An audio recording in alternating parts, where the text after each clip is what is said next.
From the New York Times, I'm Michael Barbaro. This is The Daily.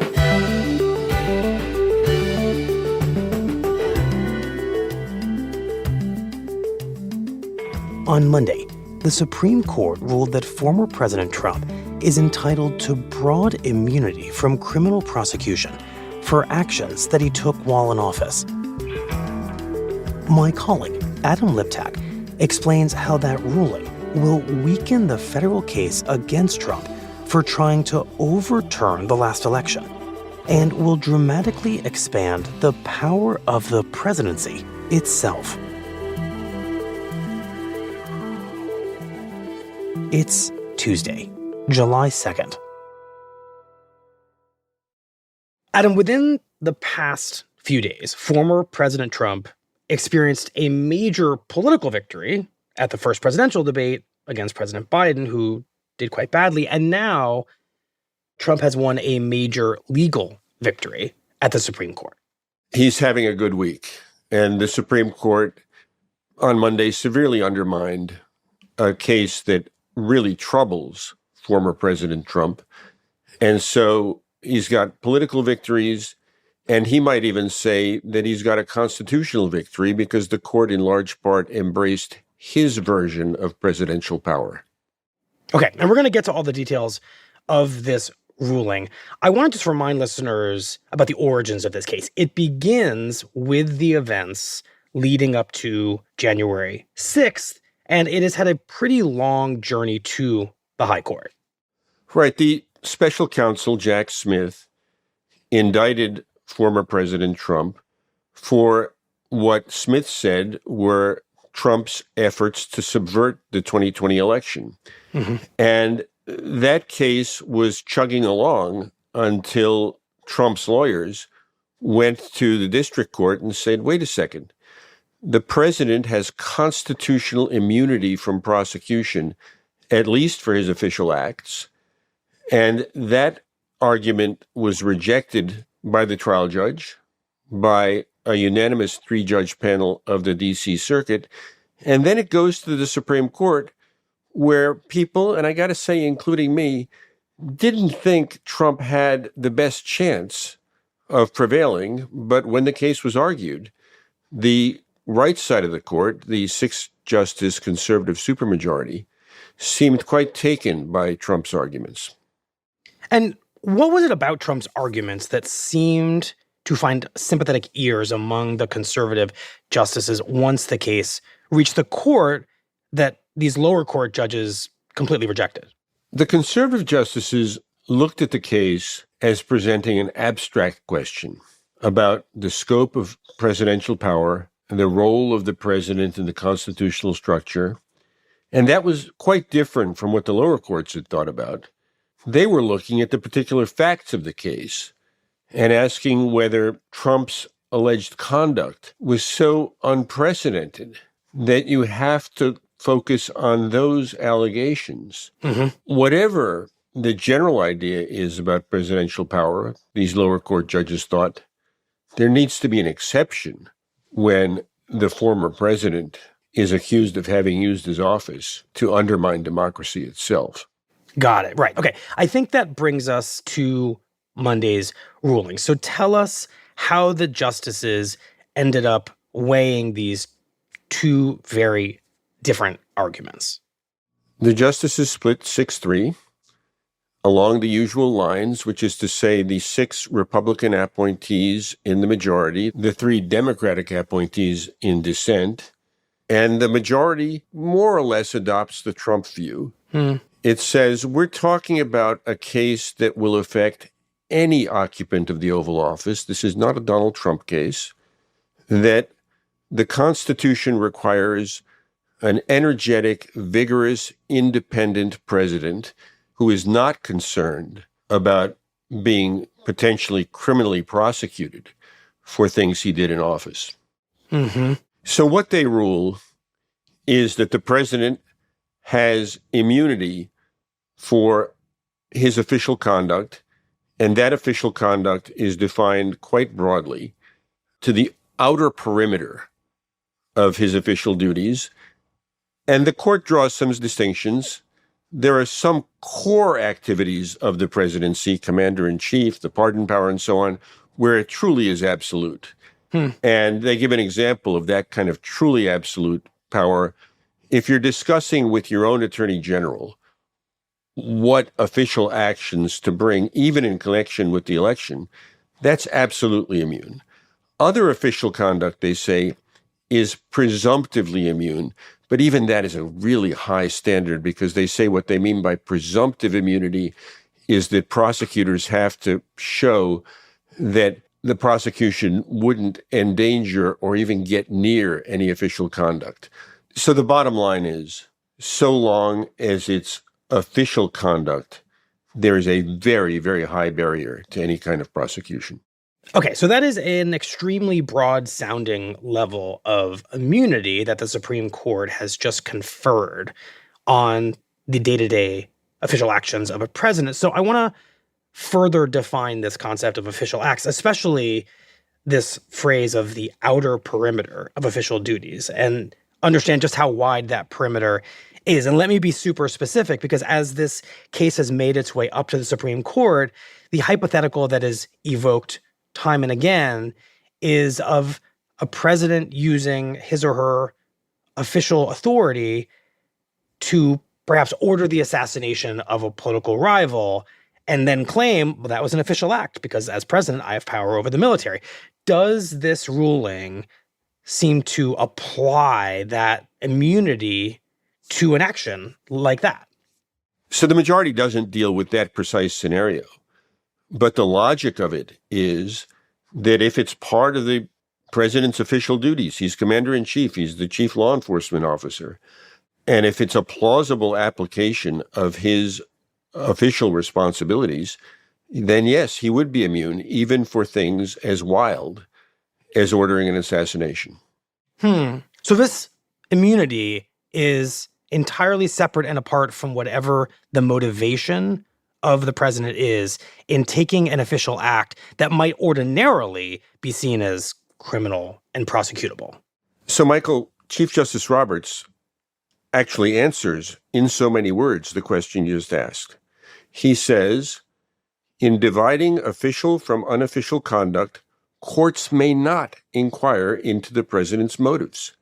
Such an inquiry would risk exposing even the most obvious instances of official conduct to judicial examination on the mere allegation of improper purpose.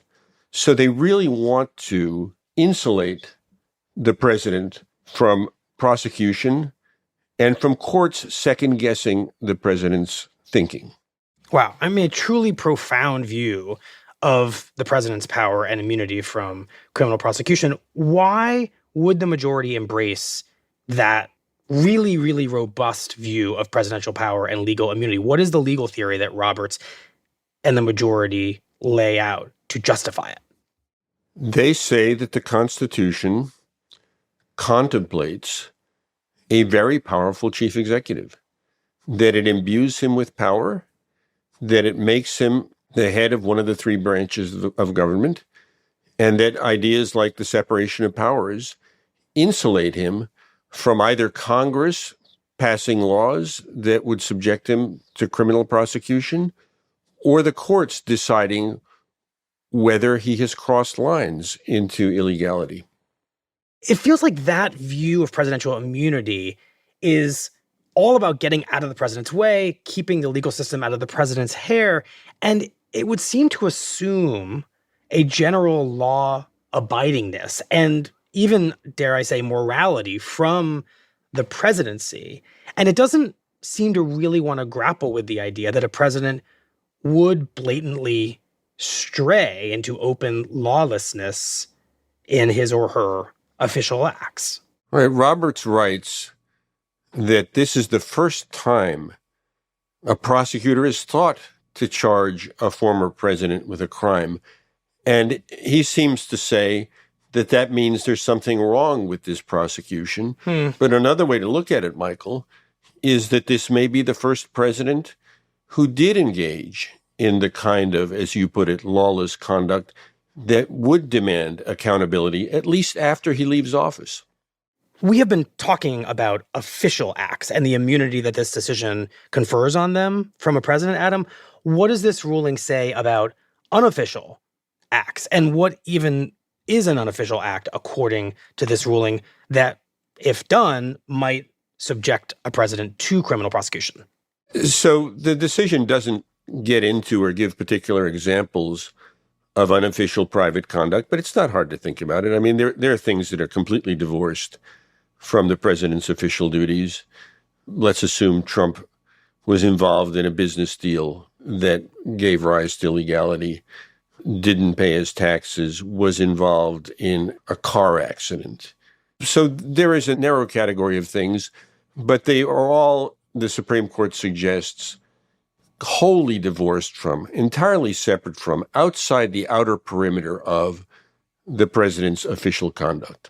All to say, there is a sphere of decision-making that could get a president prosecuted, criminally charged after they leave office, but it sounds quite narrow. That's right. The majority leaves very little room to hold former presidents accountable for asserted criminal conduct. And the dissent is very aware of this. I mean, this gives you a sense of just how big a deal this decision is. Justice Sonia Sotomayor, in her dissent, says the majority has done the following. The relationship between the president and the people he serves has shifted irrevocably. In every use of official power, the president is now a king above the law. Huh. So if you think about it as a matter of like constitutional theory, the gap between the majority and the dissent could not be bigger. And the disagreement about whether former presidents can be held to account is enormous. But the dissent is also keenly aware of a practical point, that this ruling will make the possibility of prosecuting former President Trump ever, and certainly before the coming election, very, very difficult.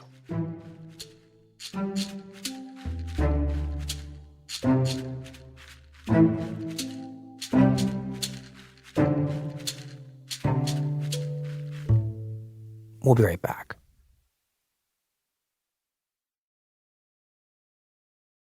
So, Adam, let's turn to the very specific question of how, as you just said before the break, this Supreme Court ruling is going to make it harder for the special counsel to prosecute Trump for seeking to overturn the 2020 election.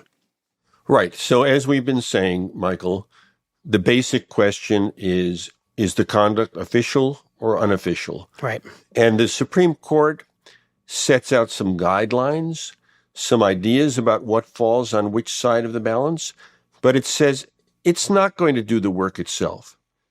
It's going to send back to the trial judge, Judge Tanya Chutkan, who's been supervising this case, what the Supreme Court says is a difficult and fact-intensive and presumably time-consuming job in which she will have to decide what is absolutely immune from prosecution, what is official conduct that is presumptively immune from prosecution, and what is purely private conduct. Right. And the Supreme Court draws some faint lines, and it starts to say that, well, one thing we know is absolutely immune from prosecution is the president's communications with the Justice Department. The Justice Department reports to him. That's official. And of course, that would seem important because President Trump communicated a good deal with his Department of Justice in his effort to interfere with the 2020 election. I recall him trying to install a favored attorney general towards the end of his presidency who he thought would do his bidding in the effort to overturn the election. So that seems like a pretty big sphere to exempt from the special counsel's prosecution. Quite right. But I guess I'd say that if you put aside what happened and the particulars of it and Donald Trump and that shadow Attorney General Jeff Clark, most people, if you were to ask them the abstract question of is the President of the United States allowed to appoint his own Attorney General, might say yes. That's part of his official duties. So you can disagree given the particular circumstances here, but viewed as an abstract question, it's not wholly crazy to think that's official. Okay. What other guidance does the court give in terms of what is immune or not immune in the special counsel's January 6th case? Another example is former President Trump's communications with his Vice President Mike Pence. And there, the sense is that that's probably immune, but the court says it's complicated. We're going to presume it's immune, and maybe the prosecutors can come up with some way of overcoming that presumption. But it sure seems to be sending the signal that there, too, that's official and therefore exempt from prosecution. And again, that's meaningful as a piece of evidence in the special counsel's case because President Trump was repeatedly pressuring his vice president to not sign off on the transfer of power from Trump to Biden, and he was constantly pushing Pence to agree to a scheme of alternative delegates who might keep Biden from becoming the president. So in these two areas already, and we've just talked about two, the court seems to be cutting major pieces out of the indictment and out of the case against Donald Trump. I'm curious what actions the president took around January 6th that this ruling specifies as not being subject to this immunity. So the majority opinion doesn't say for sure that any particular act is unofficial conduct and therefore prosecutable. But it does suggest that it's at least possible that, say, some of what Trump said on January 6th might be unofficial conduct, that some of his contacts with, say, state election officials, not part of his administration, might be unofficial conduct. But it will be up to prosecutors to overcome a presumption that all of that is official conduct, and it will be up to the trial judge to decide who's right. But all of this is the beginning of a very long process. Right. And that word long process is important because when it comes to the January 6th prosecution, we have always understood the special counsel's desire to bring this case and have it adjudicated before Donald Trump could win re-election and use his power as president to theoretically intervene in and interfere with the prosecution of him as president. What critics of Donald Trump have long hoped for is that there would be, before the election, a trial not only to hold Trump criminally accountable, as they think he should be, but also to let the American people have a look at all of the evidence against Trump in this sphere. And that prospect seems to be evaporating before our eyes. In short, this ruling clearly kneecaps much of the January 6th prosecution against Trump. It may even end that prosecution if Trump gets reelected. And just to go back to the majority's logic in this ruling, that it's so much bigger than Trump and it's so much bigger than the January 6th case, it's about presidential power, I wonder if that means the majority is kind of willfully ignoring the reality of what their ruling on Monday means for the specific case before them, the January 6th prosecution, or perhaps just not caring about that. I think there's a bunch of things that the court, maybe properly, maybe not, doesn't seem to care about. It doesn't care about the fact that its public approval ratings have dropped precipitously, and this case is not going to help among major parts of the American public. It doesn't seem to care that two members of the majority, Justices Clarence Thomas and Samuel Alito, have faced calls for their recusal. And it doesn't care about the election. It doesn't view this as an election case. It views this as a major case on presidential power. And it's made almost no efforts to send it back to the trial court in time for it to have a trial before the election.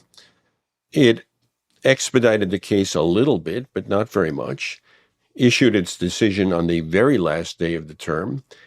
And all of this speaks to a court that views itself as deciding important but quite abstract legal questions. Well, if we take the conservative majority at its word, Adam, and believe that they are making this big abstract ruling in the name of preserving or expanding presidential power and protections, it strikes me that Donald Trump is benefiting mightily from the Supreme Court's inclination to see its decisions as affecting all presidents, not just him. And assuming, as it seems to do in this ruling, that your average president is going to be law-abiding rather than law-challenging or violating. It is certainly a gift to Donald Trump. And the majority would say he's the incidental beneficiary of an important, broad ruling about presidential power.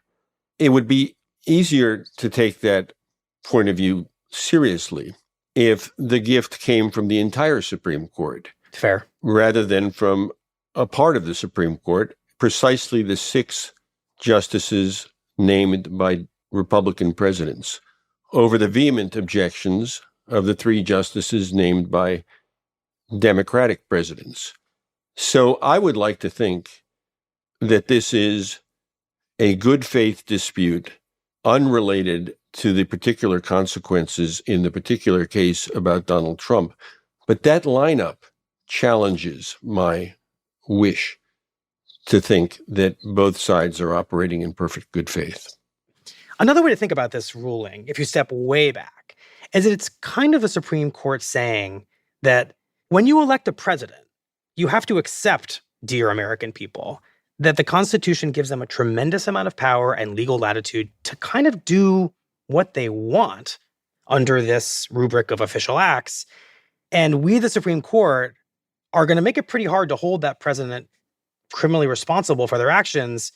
So voters need to think really carefully about who they want to possess this level of immunity. I mean, the ruling doesn't say that, of course, but it's the only logical conclusion to come to. I think that's right. And it's also the case that the court authentically wants to protect every president, including Joe Biden. Let's assume a world in which Biden loses, Trump wins, and Trump follows through on thinly veiled threats to exact retribution from his political rivals. Right. And tries to prosecute Biden. This ruling would very much protect Biden. And Chief Justice Roberts writes that presidents take many controversial and unpopular acts that are not hard to characterize as criminal. Mm-hmm. Do you want the next president to be prosecuting the former one that's never been part of the American legal tradition? So this is good, I suppose, for outgoing presidents who will not be prosecuted by their political rivals over what they did in office. But it does a second thing. It emboldens the next president and the president after that to test the boundaries of presidential power, because they'll know that the Supreme Court has said there is almost nothing they can do in an arguably official way that will ever cause them to be prosecuted criminally after they leave office. Well, Adam, thank you very much. We appreciate it. Thank you, Michael.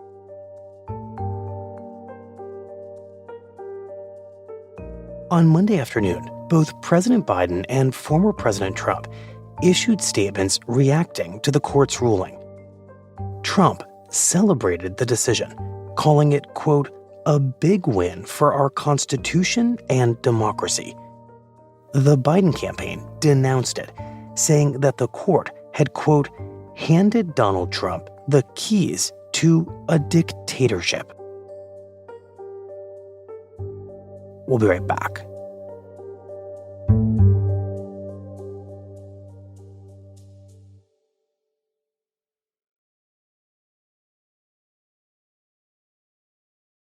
Here's what else you need to know today. Hurricane Beryl, the first Category 4 storm to ever materialize this early in the hurricane season, made landfall Monday on Carriacou, a small island north of Grenada. The result was extraordinary devastation across the island. Hurricane Beryl shocked meteorologists because it strengthened from a tropical depression into a major hurricane in just 42 hours, a direct result of higher than normal water temperatures throughout the region. And House Republicans have sued the U.S. Attorney General, Merrick Garland, in an effort to obtain audio recordings of President Biden's interview with a special counsel who raised questions about Biden's memory and mental fitness. If successful, the lawsuit would give Republicans embarrassing audio to use against Biden at a time when his debate performance has put his age at the center of the presidential race. Today's episode was produced by Olivia Nat and Diana Wynn. It was edited by Patricia Willens with help from Lisa Chow. Contains original music by Alicia Baitup and Diane Wong, and was engineered by Chris Wood. Our theme music is by Jim Brunberg and Ben Landsberg of Wonderly.